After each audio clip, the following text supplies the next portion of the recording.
Hey everybody, Dr. Greco here. Welcome to Ministry in Minutes. So we've been talking about justice all week, and we've talked about how Jesus taught justice as a foundational part of his teaching because it's foundational in the Old Testament. In the Old Testament, God said it was not only should be part of our everyday vernacular of our faith, but when we don't do it, he convicts us. And it's one of the reasons he took away the blessings of the Jews. He starts out as it's foundational, and you'll be cursed if you don't do it. That's in Deuteronomy. Okay, so Jesus taught the same things. And one of the ways that Jesus taught justice, and I love this, and I think this is a great place to end, is that we should look at it the same way we look at giving.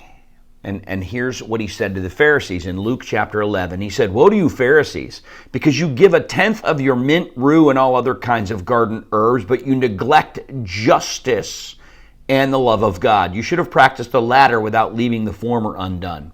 So Jesus calls the Pharisees to account for not showing justice. And the Pharisees were not just. They didn't treat people well. They used God for personal gain, which is one of the things Jesus had against them the most. And so justice was lacking in how they went about their day-to-day faith walk. And Jesus calls them to account for it, but he says that their justice should be like their giving.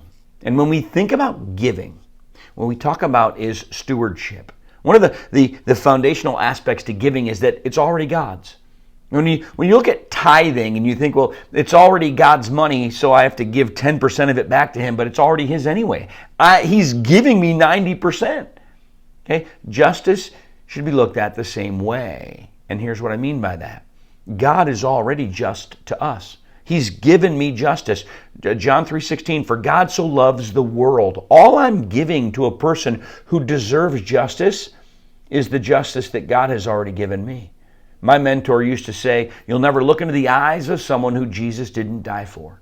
And so when you see someone who's different than you because of background or mistakes they've made or their race or their social standing or any other reason, God still died for them.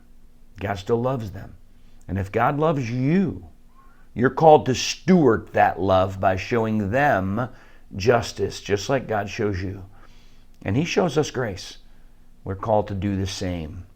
So, this week of justice comes down to that. Are we going to treat people the way God treats us, with justice and love?